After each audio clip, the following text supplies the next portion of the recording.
राजनीति और सियासत चलाने के लिए दोनों राज्यों की किसान संगठनों के बीच में एक तरह से फूट डाल दी गई है।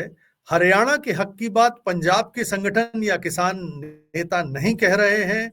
हरियाणा के भी किसान नेता कहीं इसके अपने हक की बात नहीं कर रहे यहाँ हैं। दो बातें सामने निकल के आती हैं। एक बात तो ये है कि जो वर्तमान में जो हरियाणा को पानी दिया जाना है, मान लीजिए वो पिछले साल 10,500 क्यूसेक के आसपास था, और अब की बार वो जी पंजाब सरकार ने घटा दिया है। कह रहे हैं कि भाई उसका आधा ही पानी, लगभग 4500 क्यूसेक के आसपास हरियाणा को पानी मिलेगा।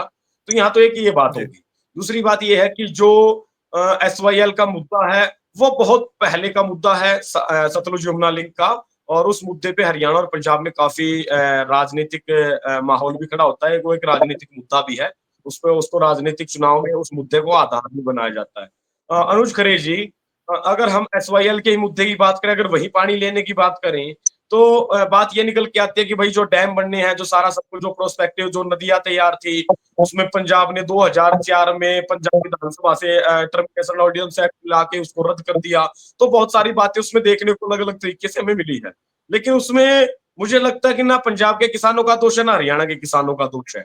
उसमें दोष सरकारों का है। जब सुप्रीम कोर्ट ने आदेश दे दिए थे कि भाई हरियाणा को उसके हिस्से का पानी दिया जाए, तो वो दे देना चाहिए था।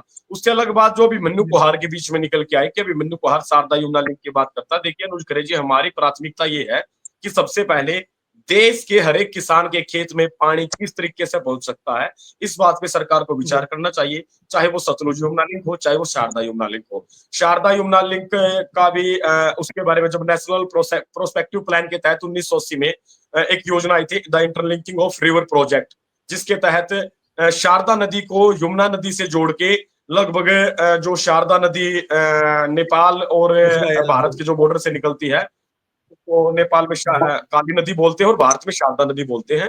तो वो नदी उत्तराखंड से होते हुए और यूपी से होते हुए, हरियाणा होते हुए, और साथ के साथ राजस्थान को टच करते हुए, मध्य प्रदेश को टच करते हुए, गुजरात के साबरमती नदी में जाके उसको मिलना था। जी और उसमें किसानों को लगभग 9.88 मिलियन एकड़ फीट पानी उस प्रोजेक्ट के तहत किसानों को मिलना था। उसका ड्रोन का सर्वे भी लगभग हमारे यहाँ पानीपत से ऊपरली साइड जो यूपी का एरिया है, काना तक उसका हो चुका है। लेकिन सरकार ने भी अब तक उसके तरफ कोई ध्यान नहीं दिया है।